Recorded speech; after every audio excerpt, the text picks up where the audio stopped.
ఓం సాయిరామ్ సమర్థ సద్గురు శ్రీ సాయినాథ్ మహారాజ్కి జై.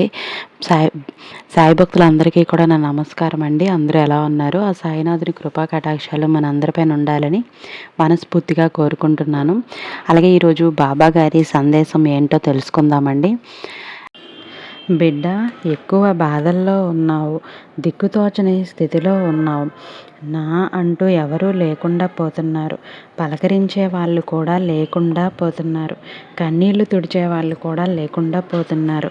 కష్టాలు పెరిగిపోతూ ఉన్నాయి. ఎవరికి చెప్పాలో తెలియట్లేదు. ఎవరిని సహాయం అడగాలో అర్థం కావడం లేదు.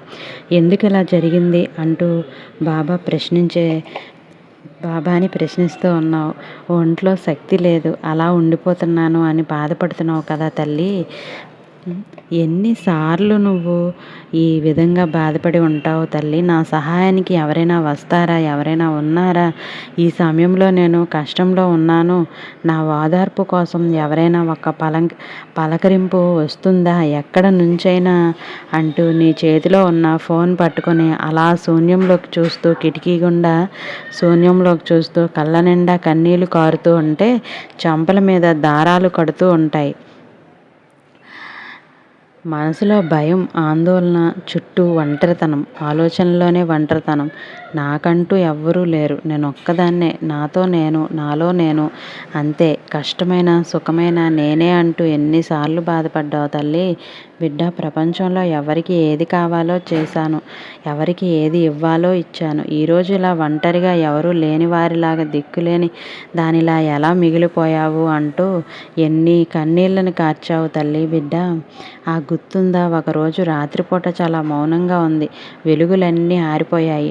ఒక చిన్న గదిలో కిటికీ దగ్గర కూర్చొని ఉన్న నీ కళ్ళల్లో కన్నీళ్ళు, గదిలో ఉన్న ఫోన్ కోసం చూస్తున్నావు. అంటే ఎవరైనా ఫోన్ చేస్తారా, మెసేజ్ అయినా చేస్తారా, నా కోసం ఎవరైనా ఒక పలకరింపు వస్తుందా అంటూ మౌనంగా చూస్తూనే ఉన్నావు. కానీ ఆ ఫోన్ కూడా నీ వైపు మౌనంగా చూస్తుంది. బయట ఉన్న చీకటిని కూడా నిన్ను గమనిస్తూ ఉంది.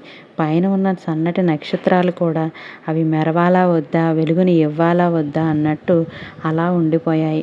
గడియారం టిక్ టిక్ మంటూ వెళ్ళిపోతూనే ఉంది. టిక్ టిక్ అనే శబ్దం చేస్తూనే ఉంటుంది తప్ప సమయాన్ని గుండెల్లో ఒకే ఒక ప్రశ్న. అలాంటి సమయంలో నీ గుండెల్లో ఒకే ఒక ప్రశ్న, అది తిరుగుతూనే ఉంది. ఎవరు నా కోసం లేరా? నిజంగా నేను ఒంటరిగానే ఉండిపోయానా అని బాధపడ్డావు. కన్నీళ్లు పెట్టుకున్నావు, ప్రశ్నించావు, నిందించావు, నిలదీశావు కదా. మర్చిపోయావా ఆ రోజులో? అప్పుడు గుర్తుందా బిడ్డ? ఒక తేలికైన గాలి తాకిడి నీ మొహాన్ని తాకింది. పక్కనే ఉన్న ఒక చల్లటి కాంతి నిన్ను తాకింది. ఆ వెలుగులో చిన్న కాంతివంతంగా అది పుంజుకుంటూ నీ కాళ్ళ దగ్గర పడింది. గుర్తుందా? ఆ చల్లటి ఆ చిరుగాలి స్పర్శలో ఎవరు నీకు నేనున్నాను అని ధైర్యం ఇచ్చారు, భరోసా ఇచ్చారో తెలుసా? నీకు అర్థం చేసుకోగలవా? అప్పుడు నువ్వు గనక మనసు పెట్టి, కళ్ళు పెట్టి ఒక్కసారి నీ సాయి నువ్వేనా అంటూ మనసులో తృప్తిగా తలుచుకొని ఉంటే నీకు అర్థమయ్యేది. నీ పక్కన ఉన్న ఒక కాగితం గాలికి రెపరెపలాడుతూ ఉంది. ఆ రెపరెపలాడుతున్న కాగితం నీ దగ్గరికి వచ్చి పడ్డది. అందులో ఏముందో తెలుసా? చూసావా? గుర్తుందా? గమనించావా? అందులో ఒకే ఒక్క మాట ఉంది. కానీ అది నువ్వు చూడలేకపోయావు, గమనించలేకపోయావు. ఎందుకంటే నువ్వు అప్పట్లో ఉన్న పరిస్థితి అది. నీ కన్నీళ్ళు నీ కళ్ళను మబ్బులు కమ్మేలా చేశాయి. నీ బాధలు నీ మనసును మబ్బులు కమ్మేలాగా చేస్తున్నాయి. నీ ఆలోచనలు కూడా దిక్కుతోచని అయోమయంలో ఉండి అవి కూడా పనిచేయలేదు. ఏమి జరిగిందో తెలుసా? ఆ కాగితం మీద ఒకే ఒక్క మాట మాత్రమే ఉంది. ఆ మాట ఏంటో తెలుసా? అవును, నువ్వు ఒంటరిగా లేవు తల్లి. ఎందుకంటే సాయి నీ వెనకాల నడుస్తున్నాడు. ఎవరైనా చెప్తారు కదా నువ్వు ఒంటరిగానే కాదు, నేను నీకు ఉన్నాను అని. కానీ వాస్తవం ఏంటో తెలుసా బిడ్డ? కొన్ని రాత్రులు చాలా నిశ్శబ్దంగా ఉంటాయి. మనసు అరుస్తుంది, కానీ ఎవరు వినిపించిన చుట్టూ ఉన్న వాళ్ళు కూడా నీ లోపల శూన్యం ఉంటుంది. అదే నిజమైన ఒంటరితనమా? బిడ్డ, నువ్వు ఒక్కదానివే కాదు, చాలామంది ఒంటరితనాన్ని అనుభవిస్తున్నారు. కానీ ఎవరూ తమ మాట బయటికి చెప్పలేక లోపల దాచేసుకుంటూ ఉంటారు. ముఖంలో నవ్వు బయట పెట్టి కన్నీరు లోపల ఉంచుకుంటూ ఉంటారు. ప్రపంచానికి బలం చూపించి బాధని తనలో దాచేసుకుంటూ ఉంటారు. నువ్వు కూడా అదే చేస్తున్నావు. నీ బాధను బయటికి చూపించడం లేదు, నీ బాధను లోపల దాచేసుకుంటున్నావు. ముఖంలో చిరునవ్వు మాత్రమే చూపిస్తున్నావు అంటే నేను చాలా సంతోషంగా ఉన్నాను అన్నట్టు ప్రపంచానికి చూపిస్తున్నావు. లోపల ఒక అగ్నిగుండమే ఉంది, ఒక ప్రళయమే ఉంది. అంతటినీ ఒక చిరునవ్వు మాటను దాచేసి ప్రపంచాన్నే మోసం చేస్తున్నావు. ఒక రకంగా నిన్ను నువ్వు మోసం చేసుకుంటున్నావు తెలుసా. ఆ లోపల ఉన్నది ఒక్కసారి బద్దలైంది అంటే నువ్వు ఏమవుతావు బిడ్డ, ఆలోచించావా? కానీ ఆ బాధని ఎవరో ఒకరు గమనిస్తున్నారు, ఎవరో నీ ప్రతి నిశ్శబ్దాన్ని వింటున్నారు. అవును, అదే నీ సాయి. నువ్వు పడిపోతున్నప్పుడు ఎవరో నీ వెనకాల ఉంటారు. నువ్వు ఏడుస్తున్నప్పుడు ఎవరో మౌనంగా నీ చెంపపై గాలి తాకిడిగా మారి ఆ కన్నీటిని తుడుస్తున్నారు. అదే నీ సాయి నీకు కనపడదు, కానీ నీ ఆత్మ దాన్ని గమనిస్తుంది, గుర్తిస్తుంది. నా కోసం ఒక్కరున్నారని. నువ్వు ఎప్పుడైనా అజ్ఞాతంగా శాంతి అనుభవించావా? ఏ కారణము లేకుండా నువ్వు మనసు ప్రశాంతంగా అనిపించిందా? ఎందుకో కానీ అన్నీ సరిగ్గా అవుతాయి అనే నమ్మకం నీకు గుర్తొచ్చిన క్షణం గుర్తుందా? అదే యాదృచ్ఛికంగా కాదు, ఊరికే జరగలేదు. సాయి నీకు ఇచ్చిన ఒక సంకేతం, ప్రేమభరితమైన చప్పుడు, ఒక స్పర్శ. నేను ఇక్కడే ఉన్నాను, భయపడకు అని. నీకు సాయి చెప్తున్న ఒక భరోసా. నువ్వు అనుకుంటున్నావు, ఎందుకు నాకే ఇన్ని బాధలు, నాకే ఎందుకు ఇన్ని కష్టాలు అని ప్రతిదీ నువ్వు ప్రతిరోజు గుర్తు చేసుకుంటూనే ఉంటున్నావు. ఎందుకు బాబా నాకు ఈ జన్మ అని కూడా బాధపడుతూ ఉంటావు. ఎందుకు నా చుట్టూ ఉన్న వాళ్ళలో ఎవరూ కూడా నన్ను అర్థం చేసుకోవట్లేదు అని ప్రతిరోజు బాధపడుతూనే ఉంటున్నావు కదా. ఎందుకు ఎలా బాధపడుతూ ఉన్నావు? ఎందుకు నాకే ఇన్ని కష్టాలు అని తెలుసా. సాయి నీ మీద కోపంగా లేరు తల్లి అనుకుంటున్నావు కదా. బాబా, నువ్వు కూడా నన్ను వదిలేసావా? నా కష్టాలకి నన్ను వదిలేసావా? నిర్లక్ష్యం చేస్తున్నావా? నన్ను పట్టించుకోవా? ఇంక ఎప్పటికీ నేను ఇంతేనా? నన్ను ఇంకెప్పటికీ నువ్వు నీ దరి చేర్చుకోవా అని ప్రతిసారి అడుగుతూనే ఉంటావు కదా తల్లి. నీకు కూడా నా మీద కరుణ లేదా అని అంటూ ఉంటావు. ఈ మనుషుల్లాగే నువ్వు కూడా నా మీద కక్ష కట్టావా అంటూ నిలదీస్తూ ఉంటున్నావు కదా. ప్రతిసారి ఇలాగే జరుగుతుంది. నాకంటూ ఎవరూ లేరా? నన్నెందుకు ఎవరూ అర్థం చేసుకోవట్లేదు? నేను ఇంతేనా? నీతో ఉన్నా, నీ చుట్టూ ఉన్నా, నీలోనూ ఉన్నాను, గమనిస్తూనే ఉన్నాను, చూస్తూనే ఉన్నాను. నా దృష్టి ఎప్పుడూ కూడా నీ మీదనే ఉంటుంది.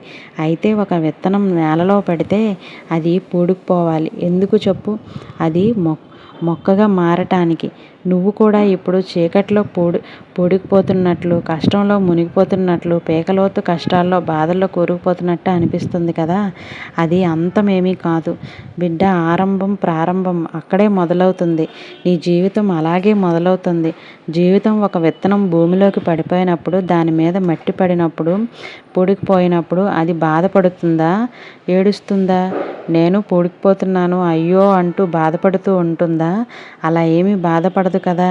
అలాగే ముందుకు వెళ్ళడానికి ఒక ఆధారం, ప్రారంభం అనేది మొదలవుతుంది. కాబట్టి ఆ తర్వాత కొన్ని నీళ్లు చల్లగానే, కొన్ని వర్షపు చినుకులు పడగానే ఎక్కడికక్కడ విచ్చుకుంటూ ఉంటుంది కదా.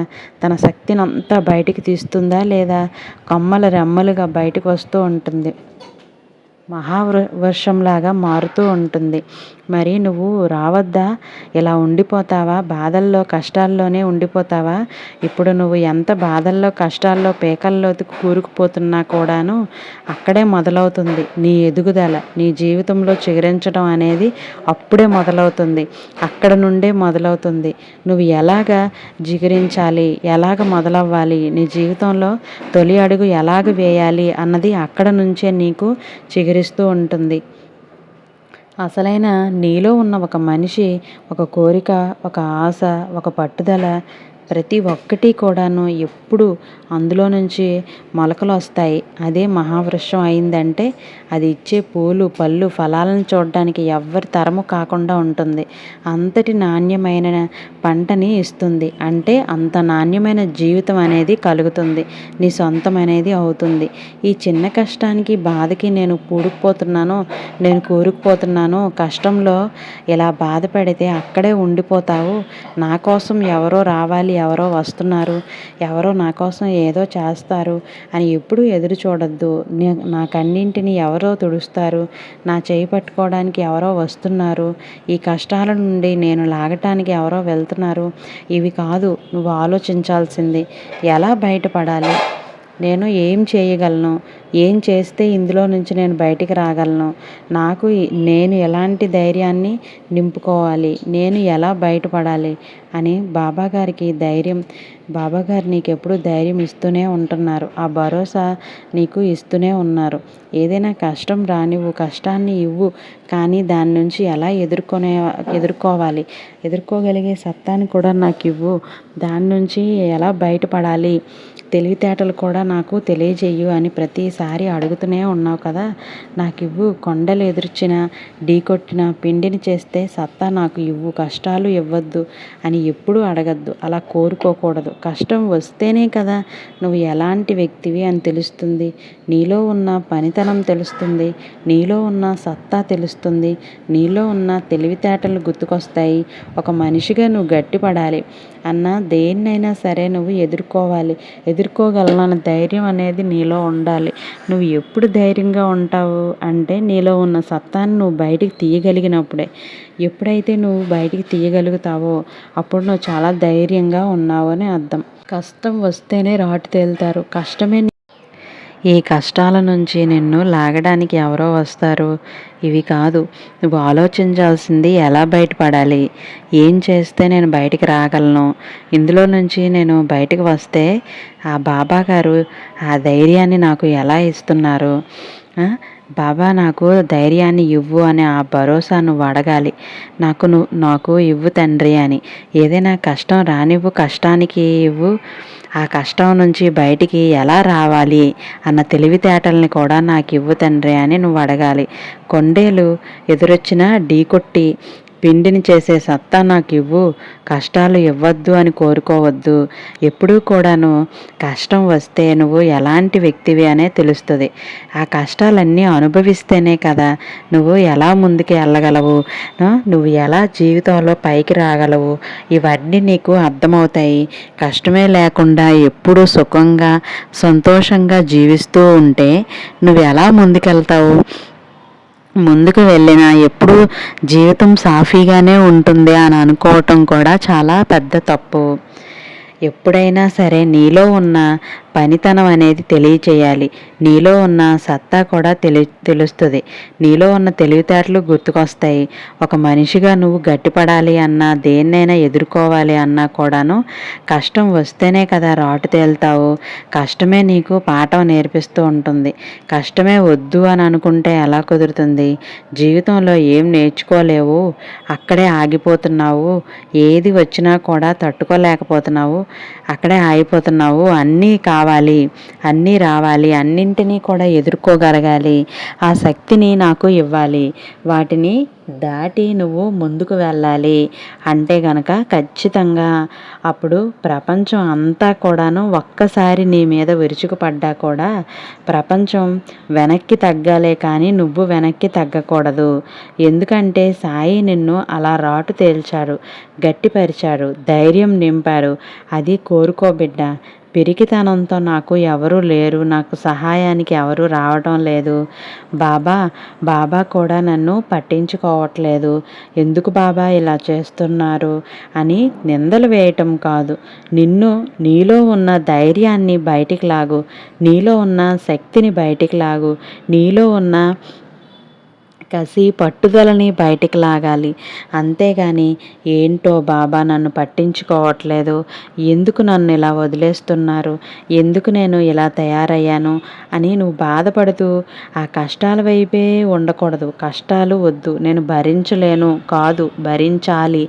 భరిస్తేనే కదా అంచెలంచెలుగా ఎదుగుతావు, దినదినాభివృద్ధి అవుతావు.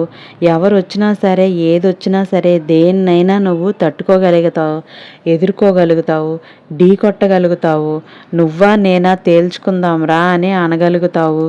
ఎప్పుడైతే నువ్వు ఇది కావాలి, నా బిడ్డలో ఇది రావాలనే నీకు వస్తుంది, ఈ కష్టమైన బాధైన ఒంటరితనమైన ఏదైనా సరే దాని నుంచి నువ్వు పాఠాలు ఎన్నో నేర్చుకోవాలి. నువ్వు నేర్చుకోవాలని ఈ పరీక్షలన్నీ ఒక్కొక్కటిగా నీ సాయి నీ గురించి చూపిస్తూ ఉన్నారు. అది అర్థం చేసుకోలేక నిందిస్తున్నావు, నిందలు కూడా వేస్తూ ఉన్నావు కదా. ఎప్పుడైనా సరే ఆలోచించావా ఈ మాట? ఇప్పుడైతే నువ్వు నేను ఇలా పూడిపోయాము, మునిగిపోయాను, పేకల లోతుకి కూరుకుపోతున్నావు అని బాధపడకూడదు. ఎప్పుడూ కూడా ఎప్పుడైతే నువ్వు కష్టాల్లోకి వెళ్ళావు అంటే ఖచ్చితంగా నువ్వు ఇంకొక అడుగు ముందుకు వేయబోతున్నావు అనే అర్థం. ఖచ్చితంగా ఇంకొక అడుగు ముందుకు వేస్తావనే నమ్మాలి. అలా నమ్మి నువ్వు ముందుకు వెళితేనే ఖచ్చితంగా నీకు ఒక అడుగు ముందుకు వెయ్యగలిగితేనే నువ్వు ఆరంభం. అప్పుడే నువ్వు నీ సక్సెస్ని ప్రారంభం చేస్తూ ఉన్నట్లు. ఇది ప్రారంభమే అవుతుంది, ప్రారంభం అవుతుంది. కాబట్టి సాయిని జీవితాన్ని కొత్త దిశలో నడిపించడానికి పాతలన్నీ కూడాను దూరం చేస్తూ ఉంటారు. అర్థం చేసుకోవాలి. నీకు తెలియకపోయినా ప్రతి బాధ వెనుక ఒక ఆశీర్వాదం దాగి ఉంటుంది అని నువ్వు ఖచ్చితంగా గుర్తుపెట్టుకో. ఎప్పుడు బాధపడుతూ ఉండవద్దు. ఒక్క బాధ ఈరోజు నిన్ను తలపింది అని అంటే ఎన్నో ఆశీర్వాదాలు నిన్ను వెంటాడుతూ ఉన్నాయని అర్థం. నీ సాయి ఆశీర్వాదం దాగి ఉందనే అనుకోవాలి. ప్రతి కన్నీటి చుక్క వెనకాల కూడా ఒక వెలుగు అనేది ఉంటుంది తల్లి. నువ్వు కూలిపోతున్నట్లు అనిపించినప్పుడల్లా సాయి దిగి వస్తాడు. ఆ రూపం నువ్వు చూస్తున్నప్పుడు నీ చుట్టూ జరిగే చిన్న చిన్న పనులకి కానీ దేనికైనా సరే నువ్వు ముందుకి ఎలా వెళ్ళగలుగుతున్నావు. ఒక అజ్ఞాత వ్యక్తి నీకు సొంతంగా మాట్లాడడం జరగచ్చు. ఎక్కడో ఒక గీతమో ఒక రాగమో విని అది నీకు ప్రశాంతంగా అనిపించవచ్చు. ఎక్కడైనా సరే ఎవరైనా సరే ఒక మంచి మాట చెప్తే అది నీ కోసం చెప్పినట్టే అనిపిస్తూ ఉంటుంది. అంటే ఇలా ఏదో ఒక రూపంలో ఎవరో ఒకరి ద్వారా సాయి నీకు ధైర్యాన్ని ఇస్తూ ఉంటారు. నీ మనసుకి చాలా ధైర్యాన్ని చేరుస్తూ ఉంటారు. ప్రశాంతతని కూడా ఇస్తూ ఉంటారు. బాధని కూడా తొలగిస్తూ ఉంటారు. ఎలా అయినా సరే నీకు ఇది అర్థం అవ్వట్లేదా, గుర్తించలేకపోతున్నావు కదా. ఇవన్నీ కూడా ఎలా అంటే నీకు ఒక మంచి శక్తినైతే ఇవ్వటం, అంతా మంచి జరుగుతుంది అన్న నమ్మకం కలిగించటం, మనసుకి సంతోషాన్ని కలిగించటం, ఎక్కడ ఏదో అనిపించటం, ఒక భక్తి గీతం వినటం, ఇలా ఏవేవో జరుగుతూ ఉంటాయి. నీ వెంట నేను నడుస్తూనే ఉన్నాను. నేను నీ దారిని మళ్ళిస్తూనే ఉంటున్నాను. ఎన్ని చేసినా సరే నువ్వు ఇంకా మళ్ళీ ఆ బాధల్లోకే దూరుతూ ఉంటున్నావు. ఆ బాధల నుంచే ఇంకా నువ్వు బయటికి రావటం లేదు. ఇప్పుడు బాధపడుతూనే ఉంటావా? నీకు దారి చూపిస్తున్నాను. ఎప్పుడైనా నువ్వు మనసులో ఆ చిన్న స్వరాలు వింటూ ఉంటావు. ఎక్కడో ఒక చిన్న సంగీతం, ఒక మంచి భక్తి గీతం, దైవనామస్మరణ, ఒక మంచి మాట, మంచి పిలుపు, ఒక చిరునవ్వు, పసిబిడ్డ నవ్వు, పసిబిడ్డ పిలుపు, ఇలాంటివన్నీ కూడా వీటన్నింటిలో కూడా నీ సాయి దాగే ఉన్నారు. అలా విన్న క్షణాన వదిలేయకు. నిన్ను ఎవరో పిలిచినట్టు అనిపిస్తూ ఉంటుంది. ఎవరో నీ కోసం వస్తున్నట్టు కూడా అనిపిస్తూ ఉంటుంది.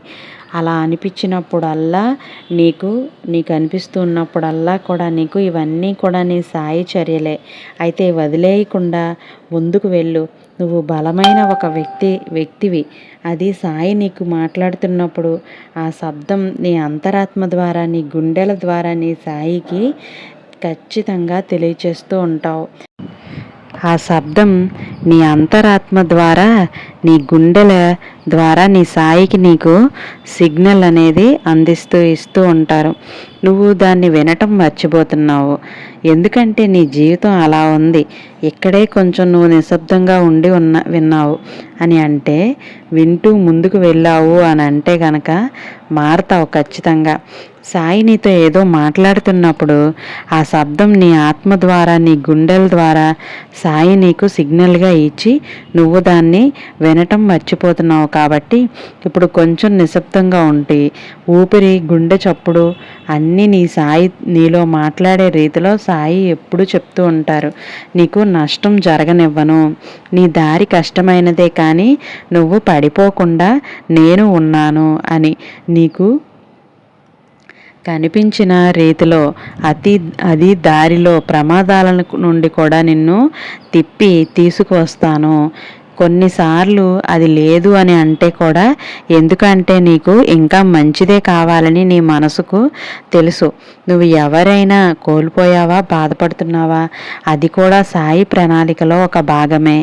ఎందుకంటే ప్రతి వెళ్ళిపోవటం, దూరం అవ్వటం వెనుక ఒక కొత్త దారికి స్థలం ఇస్తుంది, కొత్త దారికి అక్కడ జాగాన్ని ఏర్పరుస్తుంది. నువ్వు ఒంటరిగా ఉన్నప్పుడు ఏదో ఒక రోజు నువ్వు గ్రహిస్తావు, ఈ నిశ్శబ్దం ఎంత పవిత్రమో. ఇది బాధ కాదు, ఇది ఒక చికిత్స. సాయి నీ హృదయంలోని పగుళ్లను నెమ్మదిగా పూడ్చేస్తూ ఉంటారు. నెమ్మదిగా నయం చేస్తారు. నీ ఆత్మ తిరిగి వెలుగుతో నింపుతారు. అందుకే కొంత సమయం ఇవ్వు, ఏదీ త్వరపడద్దు. ప్రతి బాధకి కూడా ఒక బాధ ఉంటుంది తెలుసా తల్లి. నీకు బాధ పడితేనే బాధపడుతుంది తెలుసా. ఈ విషయం బిడ్డ నీకు ప్రతి విరగటం వెనుక ఒక కొత్త రూపం. ఒకరోజు నువ్వు వెనక్కి చూసినప్పుడు అన్నీ అర్థమవుతాయి. ఆ రోజు నువ్వు చెబుతావు, అవును సాయి, నువ్వు చెప్పింది నిజం. నువ్వు నా వెనకాల ఉండి నడిపించావు. సాయి నా వెనకాల ఉండి నడిపించారు. నా కన్నీరు వృధా కాలేదు. నా బాధ నాకు కొత్త జీవితం ఇచ్చింది అని. నా సాయి నా కన్నీటిని అర్థం చేసుకున్నారు అని. ఎప్పుడూ కూడా నువ్వు ఎప్పుడు వదలని ఆ శక్తి అది ఎప్పుడూ కూడా నీ కాలి ధూళిలోనే ఉంటుంది బిడ్డ. నీ ఊపిరిలో ఉంది తల్లి. బిడ్డ నీ గుండె చప్పుడులో ఉంది తల్లి. ఇప్పుడు ఈ వీడియో వింటున్న నువ్వు, నీ మనసు చాలా అలసిపోయి ఉండొచ్చు, నీ హృదయం విరిగిపోయి ఉండొచ్చు, నిన్ను ఎవరు అర్థం చేసుకోవడం లేదు అని అనిపించవచ్చు. కానీ చెబుతున్నాను విను తల్లి, నువ్వు ఒంటరిగా లేవు. ఇప్పుడే కళ్ళు మూసుకో, ఒక లోతైన ఊపిరి పీల్చుకో. నీ చుట్టూ ఉన్న గాలి అదే సాయి నిన్ను చుట్టుకొని ఉన్నారు, హత్తుకొని ఉన్నారు, అల్లుకొని ఉన్నారు, పట్టుకొని ఉన్నారు. ఒక రక్షణ కవచంలా ఉన్నారు. నీకు చెబుతున్నారు, నేను నీ వెనకాల నడుస్తున్నాను బిడ్డ, భయపడకు, ఎవరూ లేరని బాధపడకు. నీ తండ్రి నీ వెంట ఉన్నాడు, నీ వెనకాల నడుస్తూనే ఉన్నాడు. నువ్వు గబుక్కున తూలి ముందుకు పడిపోతూ ఉంటే నేను వెంటనే పరుగున వచ్చి నీ జబ్బు పట్టుకొని నిన్ను పైకి లేవటానికి పడిపోకుండా పట్టుకోవాలి. వెనకే నడుస్తూ ఉన్నాను, భయపడకు. కానీ నా శబ్దం వినపడదు, నా స్పర్శ తెలియదు, నా నీడ కూడా నీకు తెలియదు, నా మాట కూడా నీకు వినపడదు.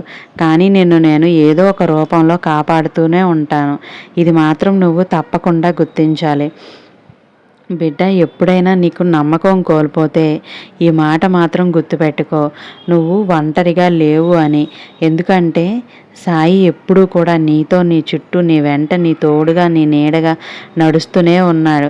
మరి ఎందుకంటే నీకు ఇంకేం కావాలి బిడ్డ.